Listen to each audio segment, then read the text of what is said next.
Hello, I'm Rick, also known as the Tarot Fellow, but you already know that because you're somewhere on my social media right now. This meditation that you're about to do was originally part of about 2 hours worth of coursework that came in one of the emotional empowerment boxes that myself and Hollie Hope put together. Now, the emotional empowerment boxes are kits of metaphysical and spiritual supplies, and they include coursework to help you utilize all of the items in that kit to overcome the most prevalent negative emotion in the world for that month. Now, as you do this meditation, there will be items that are mentioned that were originally part of the kit to help enhance the meditation experience. You may or may not have some of these items yourself. If you do, please feel free to use them. If not, if you have a tarot deck, I do recommend you pull out the card and sit with its energy during the meditation. And if you don't have anything at all, that's perfectly okay too. There's still something in this meditation for you. If you're interested in the emotional empowerment boxes, you can get them at thebeautyofperspective.com. And they do sell out. We pack enough for the subscribers and a few extras. And as soon as they are gone, except for the 4 original core boxes that were the first 4 releases. Those will be replenished, and so those meditations will be available only to subscribers. So get yours today at thebeautyofperspective.com, and I hope that you enjoy this meditation. Hello, my friends. It's so good to be with you again. I wanted to start by expressing some gratitude to the Emotional Empowerment Box subscribers. You get these kits every month. You're doing the work. It's absolutely amazing to witness your progress and to feel your energy as we get to plan these kits every month. And to those who purchased the kit individually, thank you as well. We're so glad that you were able to join us on this journey into your intuition. I wanted to start this meditation by giving you a little background to the moon card that you received in your box. So if you lay tarot out in order, the major arcana or the majorly themed cards tell a story, and they tell the story of the main character of the Fool. And the Fool represents each and every one of us as we are born into this world, a little naive, not knowing what we want, trying to find our path, and going through all of these life lessons. At the point of the moon card, the Fool has just experienced the true dark night of the soul. He's already gone through so many lessons, and he's learned all about business and physical things, and he's wanted to leave his mark on the world so badly, just like so many of us. And so he has built businesses and buildings and done everything he can to almost scar the planet with his essence and what he thinks is important. But as he goes through life, like most of us do, he starts to understand that the physical things that are in this world aren't the most important things. And he starts to have a perspective shift. As he goes through some spiritual lessons, he begins to realize that the physical things of the world aren't really what matters, and that the legacy that we leave behind are not going to be things that are physical. And so he begins to travel on these lessons, and he sees the tower in the distance. Now, this is a building that he helped construct. It is his life's work. He spent so much time to build this tower so that it would leave an impression of him on this world. And as he walks by it, it is actually struck by lightning, and it crumbles into rubble on the ground. This is one of the reasons that in tarot, the tower card is one of the most profound and difficult lessons, because it talks about the total destruction of everything that we have built up so far. And it really does result in this absolute devastation. Now, we've all had those moments, those dark nights of the soul. We've all gone through tower moments in our lives. But I'm telling you this part of the story not only because it's the most difficult, but because of how he comes out of it and how he learns to avoid these moments in the future. after the tower is destroyed, he's met with a young woman, the star card, and she is watering the ground where the rubble exists. And he, of course, in his complete devastation, feels completely hopeless. And so he asks her, "Why are you watering the ground?" And she says that she hopes that in this spot, in this place where this tower once stood, that new life will form and new beginnings will occur, and that plants will grow in the sweet soil that's left over from the burning ash of the tower. Now the fool here actually takes a drink of this sweet water, and it begins to give him renewed life and hope. And it's not that he's at the end of this devastation or of his grieving, but he finally, for the first time, can see just a soft, warm glow in the future that he knows he can walk toward and work toward to bring that light to manifestation. Now, what I find really interesting here is that there's actually a very physical lesson here for us as well that tarot is teaching. That a hydrated body, one that is nice and watered, is also a very fertile place for our intuition. And of course, on his journey, the fool goes from the star to the moon to the final successful piece, the sun card. And the moon in particular is a very interesting place that mingles between this devastation and this hope. It is also the most intuitive card in tarot. It represents the sign Pisces. For those of you who like to live in that watery world, I am a Pisces and I love that place. But it is absolutely terrifying to those who are unfamiliar with it. And so the moon is a projection of not what truly is. And so that could be what is a little terrifying for people. It does not speak to absolute truth. In fact, the moon is a projection or a representation of where we are. And when the fool gets there, the world is incredibly alien to him. The dogs all look menacing. The shadows of the moon make everything bigger than it really is. So every little molehill turns into a mountain. Every little shadow is something to get him. And all of the creatures there have this agenda that represents his emotional state from losing the tower. And so we are going to journey into this world a little bit ourselves today in this meditation. And you're going to need two things. You're going to need your celestite crystal, which is the small blue stone. And then your cards, your Whispering Woods cards. We included the Whispering Woods cards in particular because they represent a very grounded perspective of our intuition. And I want you to go ahead and select a card from the deck now. You can do this using your intuition many ways. You can fan them out and place your hand over the cards and stop when you feel like there's something just a little bit different about the card that your hand is over. This might feel like a tingling or a warm sensation. I tend to feel like it's somebody poking the back of my back between my shoulder blades. However it translates to you is a representation of where you are and who you are. And so it will be a little different for everybody. But try to feel through it. You could also shuffle the deck and stop when you feel the same thing, and then draw or cut the cards or draw the top card, whatever you intuitively feel is right for you.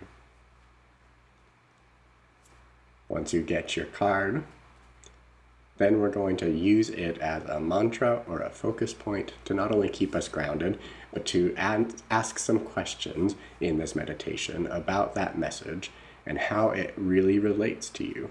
Now remember again that your intuition is going to respond to you where you are as a reflection of you. And so even though you might get multiple answers or something that just doesn't really resonate, right? At least not at first, this is exactly right because everything's going to be bigger and more emotional and very watery in this world and this energy of the moon. So now that you have your card and your mantra, let's go ahead and get ready for our meditation. I'm going to go ahead and turn off my video so that we don't have any further distractions.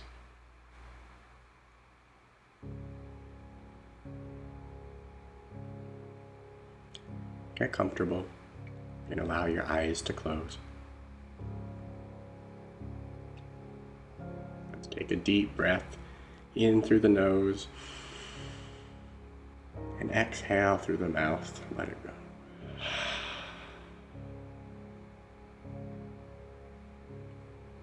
Again, inhale through the nose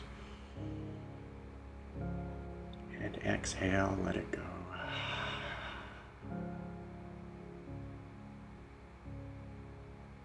One final time, in through the nose, breathe in all the way. And exhale, let it go. I want you to imagine that you're walking down a path. It can be any kind of path. Maybe it's a concrete sidewalk in your favorite city, or a crushed gravel path in your favorite park. Maybe it's a leaf-covered path through a forest in the fall, or a sandy beach. Whatever it is, I want you to feel what it's made of under your bare feet. Hear the sounds around you. What does the sound make as your foot falls upon the path? Smell the air, and then allow your breathing to return to normal.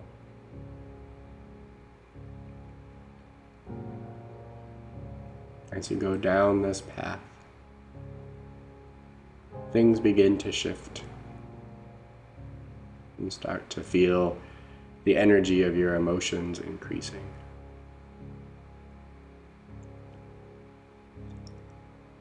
You come to a T in the road, and your emotions seem to pull you in one direction or the other.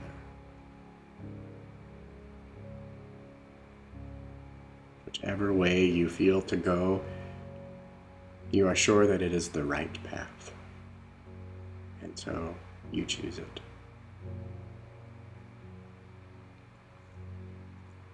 As you walk down the path deeper and deeper into this place where you are and where this path winds, you are met by two enormous pillars just as the sun sets and the moon begins to rise.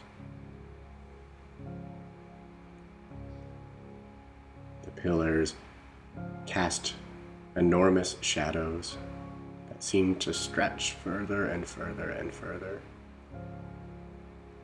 as the moon continues higher into the evening sky.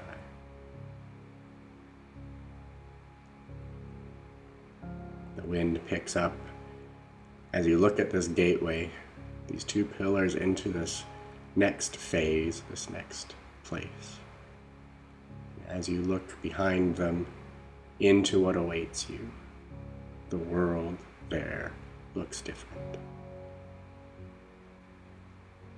The colors are vibrant, but nothing here looks exactly as it should.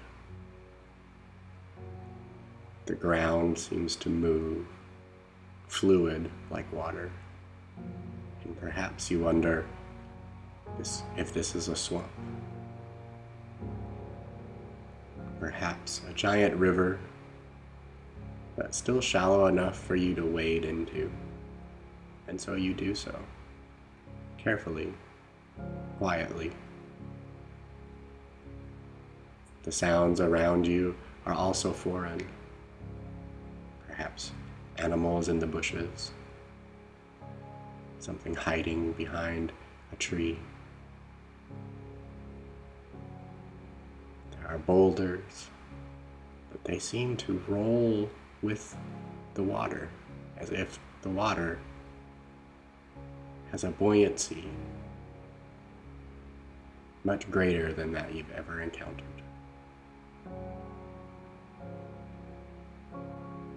You move carefully because you don't want to get in the way of one of these boulders.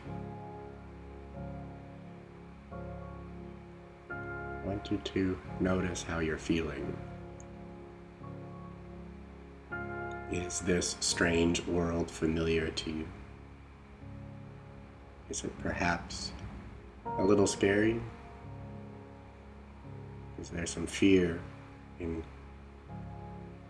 the understanding or lack of understanding of this place? The moon is high above you, and you see its light raining down upon this land, almost as droplets of light. It feels about right, because in this watery world you would expect it to be raining. But the droplets of light are not wet. They just twinkle.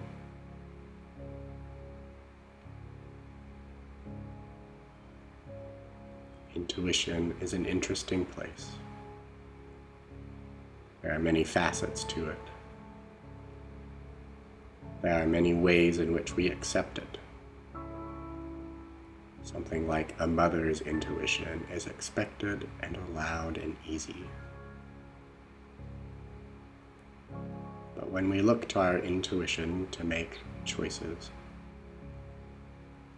we often are met with fear that perhaps our intuition is leading us in the wrong direction, especially when it goes against logic.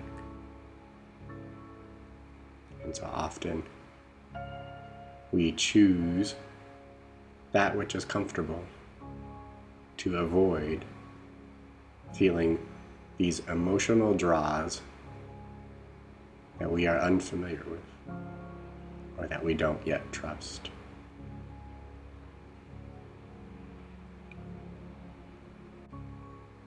Trust in this place is another challenge because it's unfamiliar, unpracticed. We're not sure what we're seeing or what we're feeling. This watery emotional world might in fact have emotions that run deep in these streams, that don't have names, that aren't felt often enough to be understood. Sometimes all we can say is that we feel something,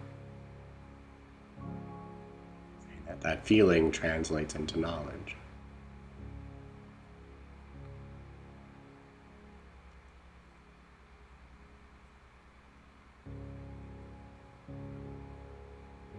I want you to think now of the message, the mantra, the card that you drew.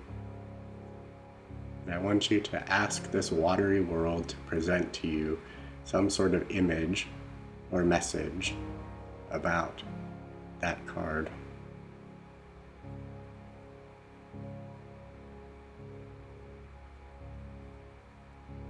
What comes up from the depths? What image materializes? How does it make you feel?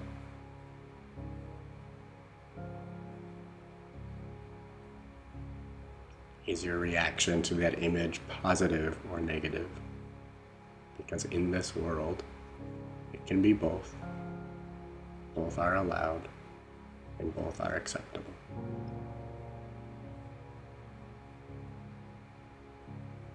Remember that in the light of the moon, whatever image or message you receive is going to be greater than what is truth. That there are edges to this message or this visualization that are projections and shadows.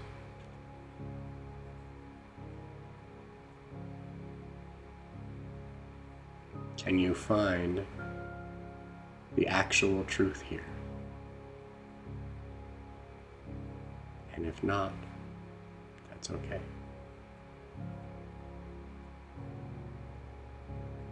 Can you see the exaggeration? Can you pinpoint what your intuition is really trying to tell you? If not, that's okay.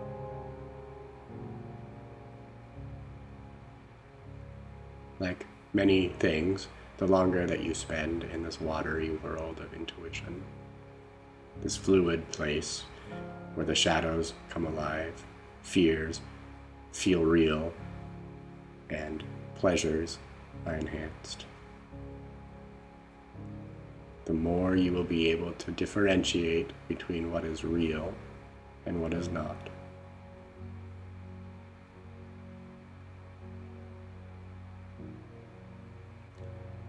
You begin to look around you for the path, but it's been washed away by the river. You have somehow drifted far away from the stone towers so that you can't even see them in the distance.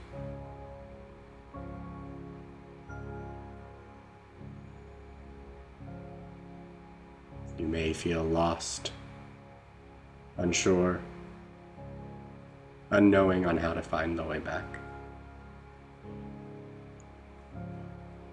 And so you begin to plead with this world to trust your intuition, to figure out how to leave. Just as you voice this concern, a small boat floats towards you. On that boat is a lantern right at the bow so that it is visible, and you're grateful for the light in this shadowy world. As the boat approaches, you realize that while there's a boat, there are no oars. And so you realize that your chance to leave this world is going to be totally dependent on the natural flow of the current. I invite you to take a step into trust, to get in the boat even though you don't know where it's going, and to trust the flow of your intuition.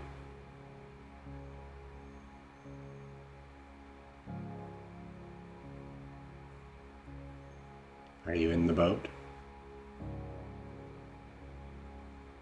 Do you feel safe and secure knowing that at least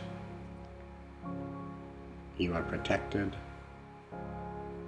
that the boat is sturdy, and that you are moving?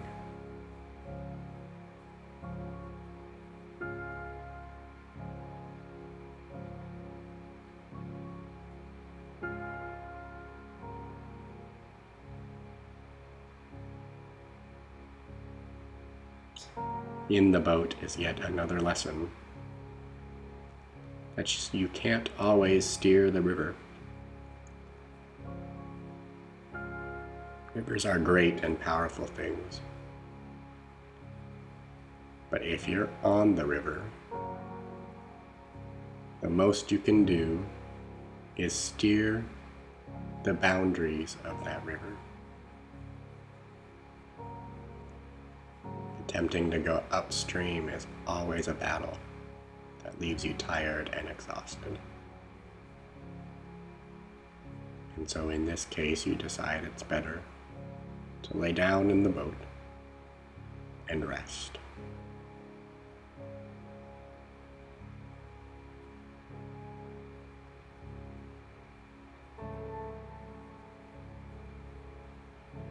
When you become aware again, you feel the light of the sun on your face. The boat has washed ashore a beautiful beach.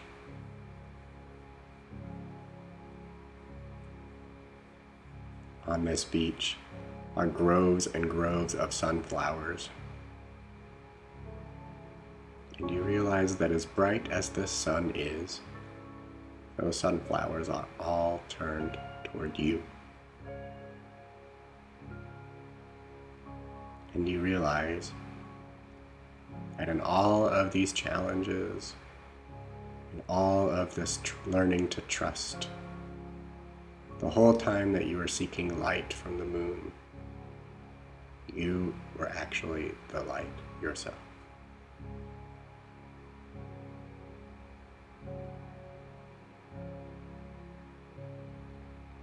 It's time now to leave this place, to leave the lessons here behind you, to take forth what you intuitively know was meant for you. Come back to your body. Wiggle your fingers and your toes. Take a deep breath.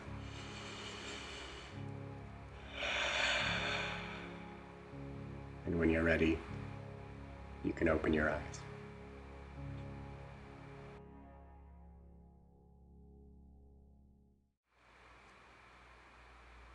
Intuition is such a powerful force, and as you work through this box, you're probably going to have moments where you feel that your intuition is leading you astray, or that things are happening in your life that just don't make intuitive sense. Pay very close attention to those moments, because they're teaching you how to differentiate what is real and what is exaggerated. You have this light and knowledge that can expose truth within you. And as you mix that and trust that, your intuition and that light can work together, then you can use that to avoid tower scenarios in your life. You can trust those inner feelings and those inner messages that come for you. Thank you for joining me.